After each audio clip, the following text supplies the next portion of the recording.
Hey, hey, hey, good morning, good morning, good morning. Come on in here and say hi. If you're watching this, you're probably going to be catching the replay. You don't see that red live up there. Go ahead and drop a number one in the comments that you can hear me.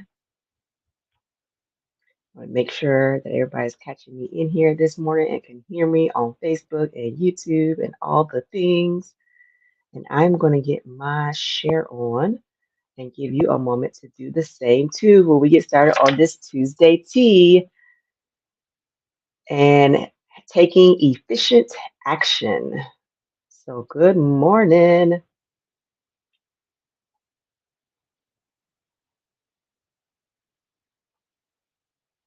Drop number one in the comments if you can hear me. I don't want to get into the tea and you can't hear me.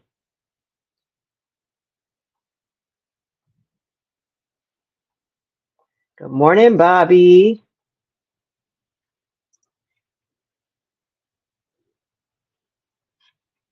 Great, great. Got a number one. Thank you, thank you, thank you, thank you. Well, everybody's coming in. I have an announcement to make, and I'll be posting this and all the things. But for those who are in here, I know you're my loyals, and I will be changing the time of the Tuesday tea. So the first Tuesday of February, the tea will be moved to Tuesday at 1 p.m. Eastern Standard Time. I'm doing a mommy meeting with toddler, my daughter Mila, on Tuesday mornings, and I've been putting it off, putting it off, putting it off. But I've been doing Tuesday at 9 a.m. Eastern Standard Time for over 2 years, and I have the right to change it. So I hope this actually will help some of you because this will be in some of your lunchtime hours. So Tuesday tea, first Tuesday in February, will take place in lunchtime at 1 p.m. Eastern Standard Time. Also, the next book, so you guys can go ahead and get ahead, is this book. It's called The Magic of Believing, the classic guide to unlocking the power of your mind. All right, now this book was written in the original copy was in 1948. So depending on what version of the book you get, it could have a different cover. But the author is Claude Bristol. All right, so our next book, The Magic of Believing by Claude Bristol. The Magic of Believing by Claude Bristol. This is the next book that we'll be reading, okay? This book today that we are on has 17 chapters, and today I'm going to talk about chapters 9 through 12. And then I'm really going to go straight through this. Hey, Jody. Well, glad you are on here. Thanks for joining us. It's a Tuesday tea with me, Christy. And you know what? I usually just, because I have regulars who are coming here, so I usually just go ahead and start the conversation. But I guess I should give a little background about who I am, how I got here, and how this became the Tuesday tea. So I have been in business for 11 years full time. Sorry, not full time, 11 years. I was a teacher, then I was a coach of teachers, then I was an assistant principal. And then I've been a full time business owner for the last 5 years. And I love, love, love, love to read. So I was reading the book Atomic Habits. Somebody dropped that in the comments. Atomic Habits. I was reading Atomic Habits, and it teaches you, or the takeaway, because there's a lot of different strategies they give you for creating better habits. And one of the strategies they give you is if you want to do something new, attach it to something you already do. Like an example I always give is exercising. Like I want to do exercising. So I have an electric toothbrush, so I don't have to have coordination to brush my teeth because it's going to do that for me. And so when I brush my teeth, I do squats and I do lunges. So sometimes it's squats, sometimes it's lunges across my bathroom floor. So that was me attaching a habit to something new, attaching something new to a habit or a habit. Because one thing I'm going to do every day is brush my teeth.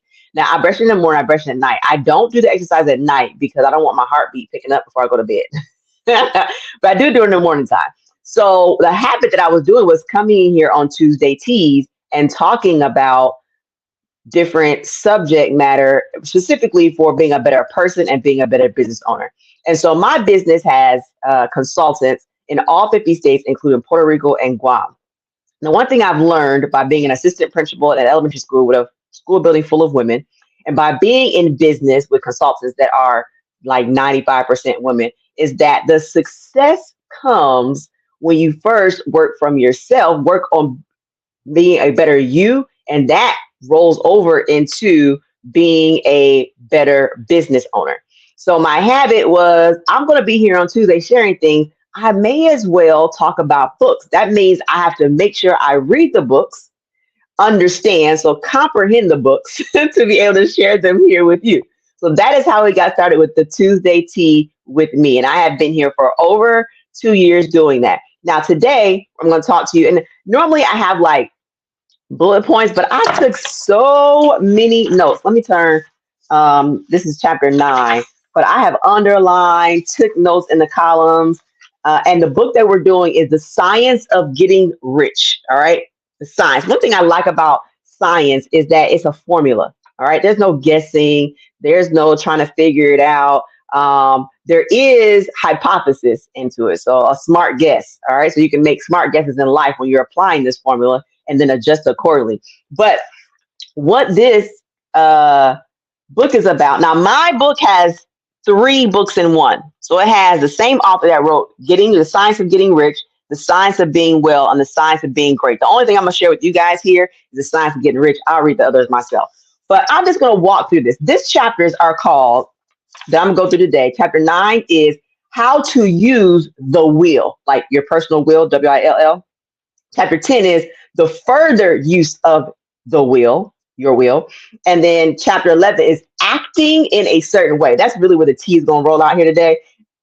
And the next chapter is chapter 12, Efficient Action, which is the title of this Tuesday Tea, Efficient Action. And the reason I just had to end with that one because efficient action is really important because this is about your mind and believing you can do something. But if you don't follow up the belief with action, and not just any action, but efficient action, it's like basically a dream. It's like dreaming without a goal. Saying you're going to do something without making it a goal is just a dream. The same thing about having a great mindset, but not taking any action, or the action isn't efficient. So let's jump in here. Chapter 9. First thing I underlined was on page 47. It says, to get rich, you need only to use your willpower upon yourself. Your willpower upon yourself. Now, I will preface this because I know a lot of people, or I believe that a lot of people will hear the word rich and think about just money. And this is about more than just being rich in money. Like, yes, I want to be rich in money. I want wealth.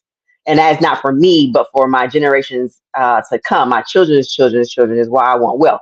But it's also being rich in mind, body, and spirit. And I talked about that. I'm not going to go in deep into that because I talked about that on last Tuesday Tea. Okay, so you got to catch the replay of last Tuesday Tea. It's found on Facebook. It's found on YouTube at Christy Cuter Than Most Accessories. So you got to go check that out if you want to know about the riches of the mind, the body, and soul. On page 48 it says, doubt, or I'm dropping gems. These are quotable things from this book right here. Doubt or unbelief is as certain to start a movement away from your faith, from you, as faith and purpose are to start one towards you. So basically what he's saying is doubt and unbelief will take you away from your purpose. It will move you away from the riches. This is like the science right here. You know, science is like a formula. So the formula for not getting riches is doubt or unbelief. And this chapter is about how to use your will. So this relates to doubt and unbelief in yourself, in ourselves. Pointing the finger on me. The mirror is on me. But if you want riches, the science of it is that you have to have faith and purpose. Faith and purpose will get you closer to the riches. Let's think about this instead of money. Let's think about this and having a rich spirit. For a second, if we take faith plus a purpose, like when I think of that, I picture the person who's in church every Sunday, Wednesday, Monday. If they got a meeting, they there. So they have the faith. But what is the purpose? That's what doesn't get you to the riches. What is the purpose of your faith? That is part of the formula. All right. Also, it says all the promises are unto them that believe, and unto them only. That's another formula. You only are going to get these riches of your mind, of your body, of your soul. This is coming from a book. I didn't say it, I believe it, but it was written back in 19. All right. This book is old. So these things have held true over time. One thing I put a box around. The other things I just read so far were underlined. This has a box. Get rich. That is the best way you can help the poor. Oh, get rich, and that is the best way to help the poor. Do we wonder why we don't have influence over others? Positive influence, not a mind manipulation type of influence. But you know what? When I hit six figures, guess what? A whole lot more people believed that I knew what I was talking about. That's financial riches.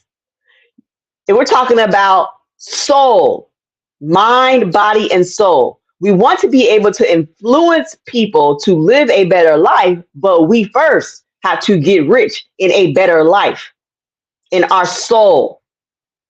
We can't be out there saying that, you got to live this way, and yet we in the back room gossiping about people. It starts with our soul, having a rich soul ourselves. We can't be out there saying you want to lose weight, and then we out here eating McDonald's French fries. It first starts with the riches of our body. I didn't say it. The book said it. I just believe it. Get rich. That is the best way you can help the poor. You want to help your family live a better lifestyle? You have to get rich in your lifestyle. Do your family have a history of eating unhealthy, a history of diabetes, a history of high blood pressure, a history of cholesterol? Then get rich in improving your practices. It happens all the time. I can speak for my own family. Wasn't nobody trying to hear me until I had the success. Now, we got to go sit there because this is only chapter 9, y'all. I got to go to chapter 12. In chapter 9, the poor do not need... Oh, that's the tea. Let me drink the tea. Y'all ready for this one here? The poor do not need charity. They need inspiration. That's why my hashtag is inspire to, I aspire to inspire. My aspirations in life is to be an inspiration to others. I can only inspire others if I first am doing the right thing. I want to inspire others to stop living check to check, then I need to learn the way to not live check to check. If I want to inspire others to have a better mindset, to use what the words I can instead of I can't, then I have to live that. The poor don't need charity. They don't need you to, and people tell you, if you know me, I'm not going to give you anything. I don't just hand over knowledge. What I do is hand over how you can go get it yourself. I'm not reading the book for you, but I will read it and show you my understanding and encourage you to go read it yourself. I'm not the pastor in the pulpit who don't never tell you the verse that it comes from. I'm saying this is my comprehension, and I implore you to go get the book and read it too. And then come in here and see if you took away the same thing I took away from it. Inspiration will cause them to rise out of their misery. I didn't say it. It says it right here on page 50. If you want to help the poor, demonstrate to them that they can become rich. Prove it by getting rich yourself.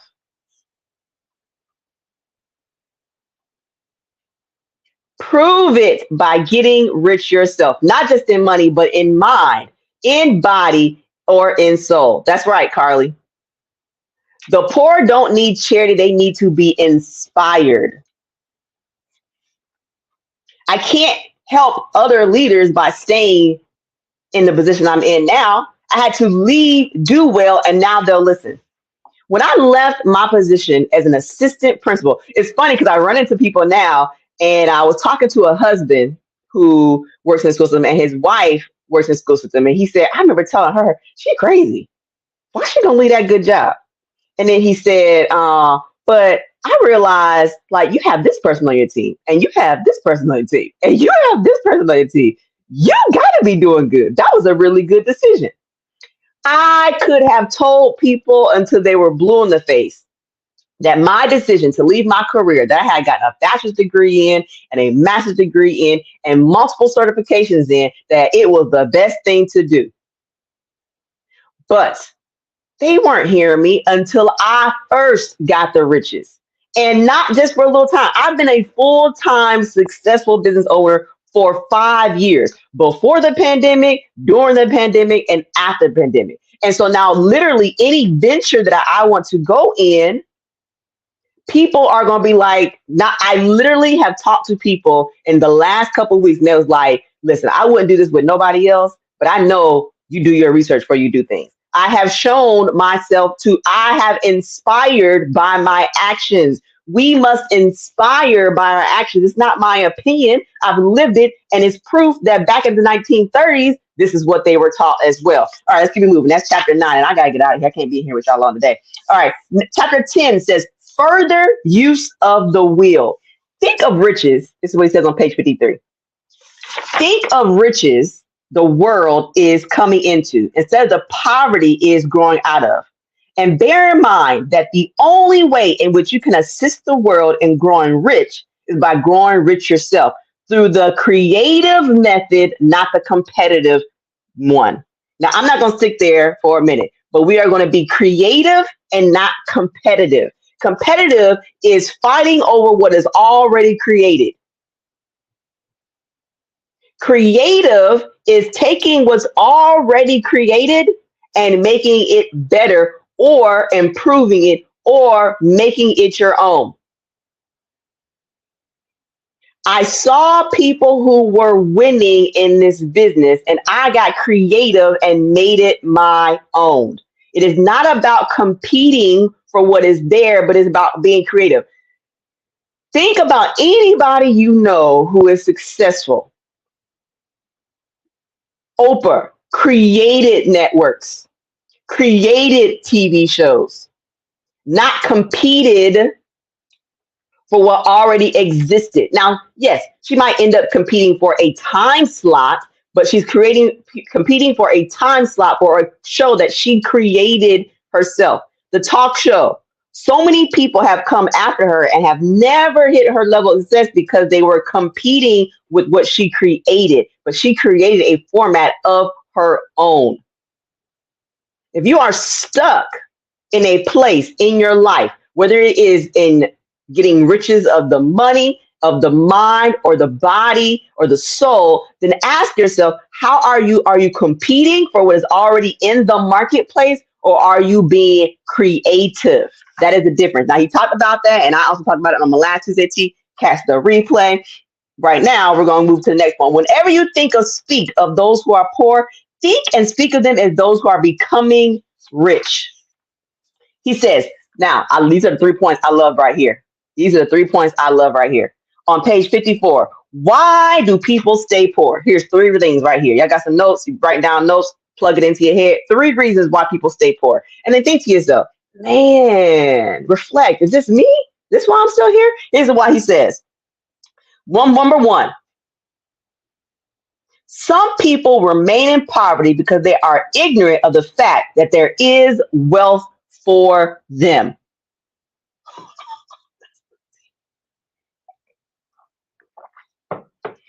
They remain in poverty of the mind because they believe they're not smart enough to have the wisdom, to gain the knowledge. One of the reasons that people remain in poverty is because they believe, they are ignorant of the fact that there is money out there for them. They believe that they can't have those riches. The reason some people remain in poverty of their body is because my family has all had diabetes. My family has all had high cholesterol. It runs in my family that we end up having heart attacks. It runs in my family. They believe, because they are ignorant to the fact that there is the possibility of being healthy for them, despite what runs in their family. That is one of the reasons some people remain in poverty, is because they are ignorant of the fact that what they want, or not even want, they don't even believe they don't even want for them. All right. Number two, why do they stay poor? Others are poor, on page 55, he says, because while they feel that there is a way out, they are too intellectually indolent to put forth the mental effort necessary to find that way and travel by it. I'll put it up here because this book, The Science of Getting Rich. People stay poor. Reason number two is because they feel that there is a way out. So you're not like number one, where they don't think there's a way out. You believe there's a way out, or these people, and that's not you, it's your neighbor. But they are intellectually indolent to put forth the mental effort necessary to find that way and travel it. Yeah, I believe I can get rich, but I'm not going to put forth the effort mentally to do the work, to read the books, to become knowledgeable. Travel means we're not walking across the street. This is reading books for the next year. This is applying knowledge for the next 3 years. This is traveling down the road for a length of time period to actually become what we believe we can have. All right, that's number two. Now, number three probably going to hit because it seems like it's going up, right? Number three, why do people stay poor? Others still are poor because while they have some notion of the science, they read the book. You read the book. They got the notion of it. They read it. They had the notion. They have become so swamped and lost in the maze of a metaphysical and occult theories that they do not know which road to take. They try to mix of many systems and fail in all. For these, again, the very best thing to do is to show the right way in your own person and practice. An ounce of doing things is worth a pound of theorizing. An ounce of doing things is worth a pound of theorizing. An ounce of doing equals a pound of theory. We are reading theory, and if we don't do an ounce of action, all this theory is worth nothing. Not hearing me. Okay, I'm bringing you the tea. I'm bringing you the books. The books have been start with your why. If you didn't make no why, then this whole book is worth nothing. Humble, hungry, and hungry. You bought the book, it's still on your shelf? Well, you haven't even got the theory. You don't understand the theory of humble, hungry, and hustle. Okay, some of us have read the book. We've read Humble, Hungry, and Hustle, but we haven't done nothing with the theory. An ounce, this whole book, you take 1 page out of this book, and that is an ounce of action. Take 1 page of action from this book. Your next 5 moves, master the art of business strategy. Take an ounce, 1 page. I mean, maybe I'm just being too small. 3 pages, and apply the action. I can't be in here long. There's so much more tea. All right, that is just chapter. I'm moving on. That's the 3 things that keeps people poor in mind, in body, and in soul. All right. Read this book every day, he says, The Science of Getting Rich. He also says, and read only, this goes step on some of y'all toes, because y'all be on that channel 2, 4, 5, 6, and 10, and every news break that drops on CNN, ESPN. Let me tell you what they say about that. And this was at a time where social media, this book was written in 1930. This was a time when social media didn't exist. This is the time when they weren't even watching the news on TV. They were listening to it on a radio. And he says back then, read only the most optimistic comments on the world's news. Those that are in harmony with your picture. What does that mean to me? That if I'm going to watch the news, if I feel that I have to be tuned in to what's going on ESPN and CNN and not ESPN, that's for sports, but CNN or BBC or channel 245, 24610, whatever the local stations are. But if I have to be plugged into them, let it only be for the information that aligns to the picture of what I want in my line. That brings harmony to the picture that I have of my mind. So, for example, if the picture in my mind is that I want 100 acres, I'm only going to turn to the news to find out what's going on with interest rates. That's it. I don't even know about no killings.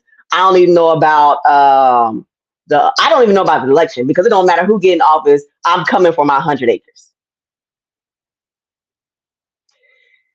Read only the optimistic comments.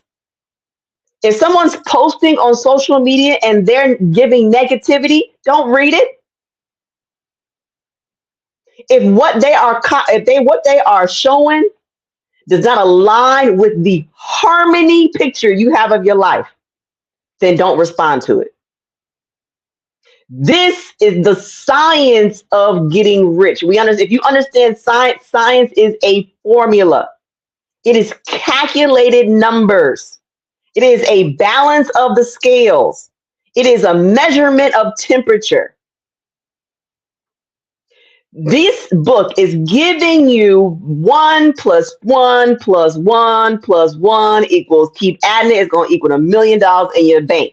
But if you keep watching things that are causing discord in the picture you have for life, you know what this means? This is the people who have a picture of what they want in life, but then they say, oh, the economy going to drop. I'm not going to be able to make it happen.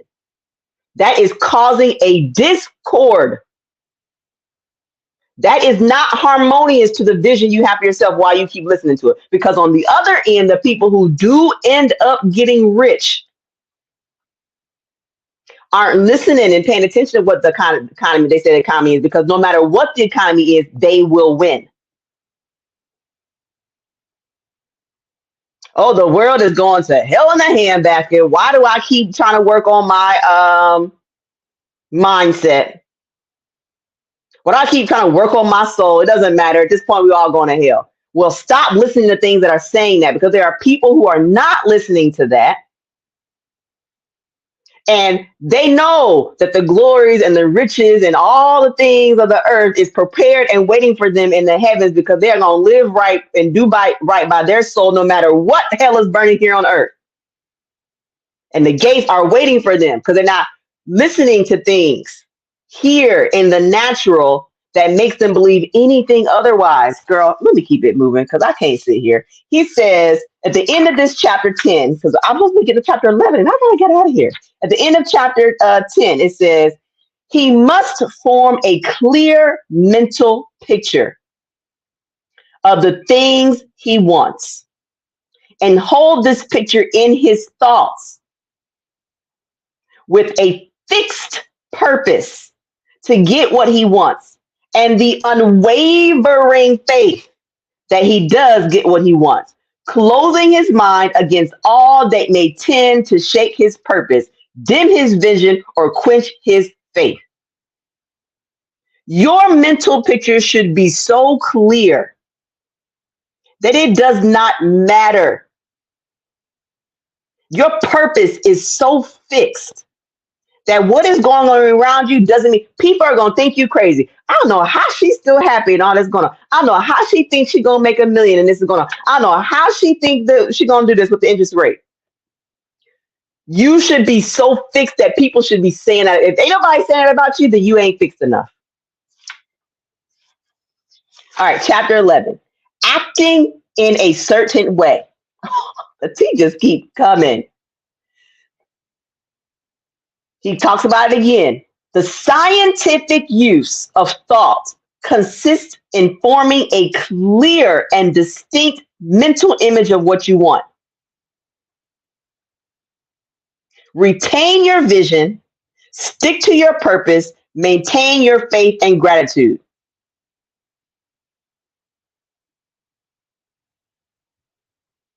One of the formulas I wrote down is effort on your part equals transformation of your purse. He said, this is what he said. This is my takeaway from it. He says, quoting the book, your pocketbook is not going to be transformed into a Fortunatus purse, which shall be always full of money without effort on your part. I'm gonna quote him again, and now I'm gonna tell you my comprehension of this. Your pocketbook, y'all picturing it? You picturing your pocketbook is not going to be transformed into a Fortunatus purse.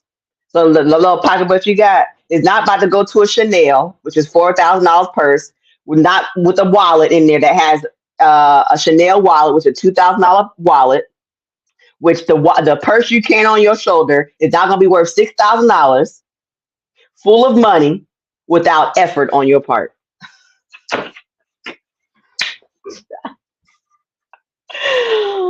What?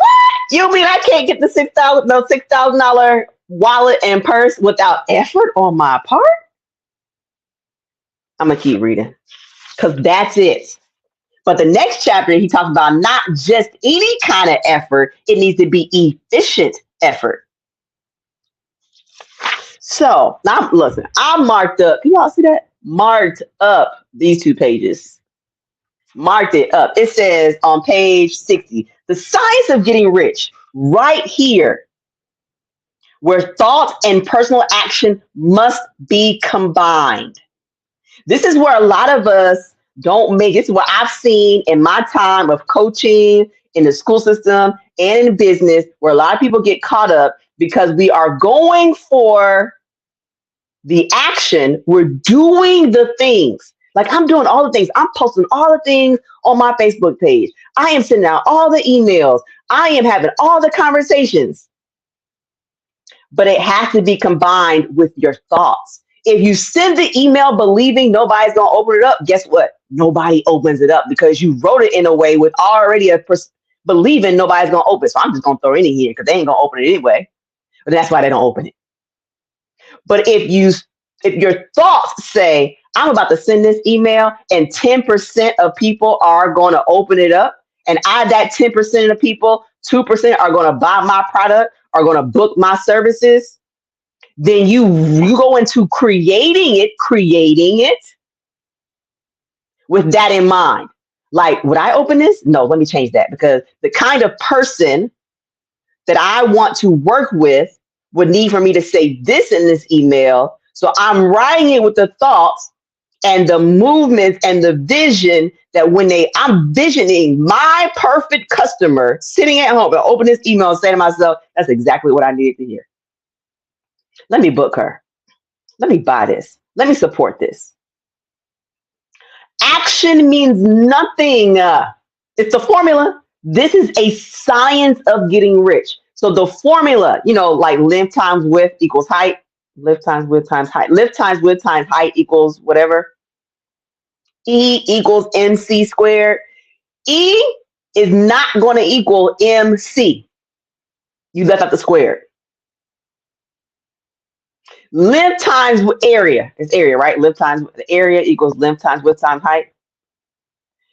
Area doesn't equal length times width when you leave out the height. Oh, but I've been posting. Oh, but I've been talking. Oh, but you didn't believe it though. You didn't believe you were going to get good reactions. That's on page 60. By thought, the thing you want is brought to you. By action, you receive it. Somebody write that down. By thought. Oh, volume. Thank you, Angelique. You were the math person. That's a whole nother lesson for a whole nother day, is that you keep people around you who make up for your weaknesses. Thank you. Let me put that up there because I'm not going to be watching the replay and going to be like, but that's all right. I got people around me who know. So by thought, the thing you want is brought to you. By action, you receive it. Are y'all catching that? What I'm putting down, what I'm reading to you from the book? By thought, the thing you want is brought to you. By action, you receive it. There are plenty of things that have been, you prayed for it, you've thought about it, it came to you, But because you didn't take action, you didn't receive it. Are you catching it? I'm going to say it one more time. By thought, the thing you want is brought to you. By action, you receive it. That's it. That's it. I need to stop. Forget going to chapter 12. That's the T right there. That is the T. Are y'all catch? I hope that hit home right there. Because I'm going to give you an example of it. I am a podcaster. I started my podcast we started working on it in January of last year. We actually put out our first episode in March.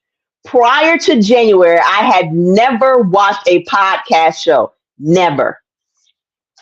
Never. You hear me? Never. What before the person, my co-host Tamisha, came and offered me. The name of the book is The Science of Getting Rich. Before she came and was like, "Hey, I want to do a podcast. Will you do it with me?" Now there are things, and I did it like, okay, I can talk about business. I can do that. I do that every Tuesday. Turn the camera on, hit the mics, put the lights on. I'm there. And then, and this is a year from now, I'm gonna tell this story, and y'all gonna be like, it happened. Yes, it happened because I'm in for the long haul, right? So I did it. I've been doing it for a year now. And it was the thought, the thing I want was brought to me, not the way I thought it was going to look. I have been looking because I've been in my business for 5 successful full-time years, and I have proven myself to be true. I'm ready to go into other ventures, not leaving my current venture, but just do some other things, right? She said, let's do this. Now, because I took action on this, other things have been coming to me that I've been looking for and couldn't find. And now I'm able to receive these things because I took action on something else instead of letting fear of the unknown get in the way. I said, I could do it. I can learn from it. There's been so many other things through this podcast I've had to learn because it isn't just talking and turning on the camera and hitting the light, but I've learned so much. And I realized that this was preparation for what I really wanted. But is that happening to you? Are you saying no to things because you don't know exactly how to do it right now, but somebody saw it in you?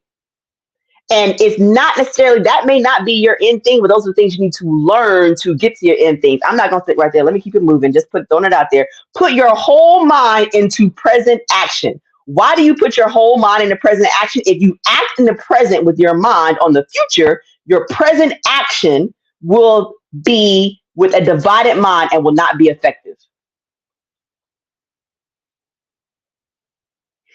Put your whole mind into present action. If you act in the present with your mind on the future, so you're doing things in the present, but your mind is on the future, your present action is going to be divided and will not be effective. Do the things of now. Take care of now. This leads to, and I'm going to paraphrase this, but you got to get the book. Currently, the job you're working on, you got one foot out the door because you think about the present. I want this in the present, but you're not taking care. You're thinking about the future, but you're not taking care of the present. You use your present circumstances to create the future you want. Not one foot out the door. It's like in marriage. Like I literally remember when I was getting divorced and I cut off all distractions. And I said, I'm going to put 10 toes down right here and give this everything I got instead of one foot out the door and one foot in the door. I'm going to give it everything I got because if it's going to work, it's going to work because I give it everything I got. And if it's not going to work, I can leave knowing I gave it everything I got. So we won't be in divorce and he'd be like, well, she didn't give it. She was already one foot the door. No, no, no. I cut out everything and I gave it all 10 toes down, both foot in. So then when it didn't work, I was like, can't say I ain't tried. I gave it my all. No distractions, no him, no her, no girlfriends in my ear. I wasn't listening to nothing. I was giving all that I got and the BS that kept coming. So I took 10 toes out. That is literally an example of in the present. When I was another example, as an assistant principal, I gave my assistant principal job everything I did, but I used the job to learn how to be a great leader. So when I left, already a great leader. I used the job for free training. They were offering leadership. I was literally in there reading leadership books like, oh, okay. They was like, we need somebody to present the leadership book. I presented. I was learning where I was at instead of one foot out the door and one foot in. That is literally what the book is saying. Let me see if I can pull up a quote right now. Act now. There is never any time but now, and there will never be any time but now. And your action, whatever it is, most likely be in your present business or employment and must be upon the person and things in your present environment. You can act only where you are. Take action where you are. Practice in your current employment. You want to be a leader? Practice being a leader in your current employment. I can't stand this job. Can't stand these people. Guess what? When you are in the perfect place, there's still going to be people you can't stand, and you're going to have experience of how to lead in places you can't stand and people you can't stand because you practice being a leader in the job that you can't stand and people you can't stand. If where you want to be is going to require you to create contracts, then sit in or ask, can you help in the job that you can't stand with the people you can't stand? Ask them, can you help or learn how to do contracts? No, they're not going to pay you for it. You're not going to, because you know what we say, we in a job, I ain't doing that extra stuff. They want me to stay here longer. And that's not my job, that's her job. Well, learn how to do the contract that is somebody else's job, because when you leave and you want to be a full-time entrepreneur, you got to create contracts. Make a list of all the things for what you want to do in the future. Like, okay, I want to be a professional speaker. Well, I need to not say I need to be able to create outlines. I need to be able to summarize. I need to be able to capture an audience's attention. Write all the things, Google it, like go to ChatGPT, and what are the 10 things that a six-figure motivational speaker has to know how to do? Then practice those things in your current job. If it says you need to be able to capture an audience, then in your job at McDonald's where you're making fries, practice capturing the audience. The audience could be the other employees at McDonald's. So the fry, the burger, how can you capture their attention? It could be at rush hour when the whole place is packed and people are disgruntled and they're angry. How can you capture the whole restaurant's attention? You do that in your current area so that when you move to where you want to be, capturing an audience is not a struggle for you. But no, I didn't come up with this. Let's just stick to the positive and be optimistic and not the negative. This is the science of getting rich. People who get rich in mind, body, and soul build their capacity where they are so that when they get what they want, it's easy for them. Literally, nobody gets the next position without building their capacity where they are. That's how people end up having to do more work where they're not being paid for. When I was a teacher in the classroom, I was doing training. They weren't paying me for trainings, but I knew that being a trainer was going to be part of my responsibilities in the next position that I wanted. So I had to do it first. That's the team. That's efficient action. Oh, don't buy a preacher, don't buy clap during that time, stepping on toes, but it's the truth. So ending this chapter, I already read that. Did he say the same thing? Oh, he did say the same thing. You must form a clear mental, he's saying this over and over again, you know it's true. How do you become what you want to be? Form a clear mental picture of the things we want. Hold this picture in your thoughts with a fixed purpose. Then act now upon the people and things in your present environment. Clear picture. Another example I can see in my life. I built this building in my backyard. almost 500 square feet. But I want my future self, my husband and I, want to build on acres on pond acres on pond acres. Right now, we're sitting on a little less than an acre, like zero point 0.8. And so we didn't have to get a blueprint of this building. We didn't have to do that. But we went into and worked with a architect, like who builds $1 million property.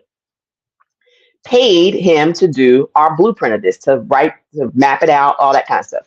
We took our daughters, our teenage daughters in there so they could see this process. Now, what if my picture of what I want for my husband and I doesn't come to fruition?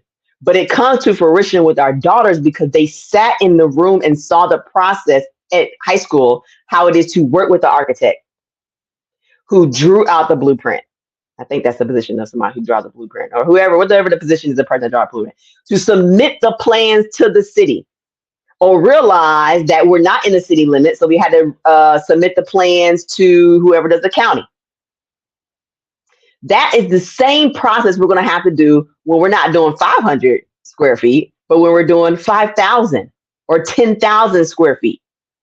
All right. So that is a prime example of forming a mental picture of what I want, holding this picture in my thoughts with a fixed purpose, and then in my present environment, do the things.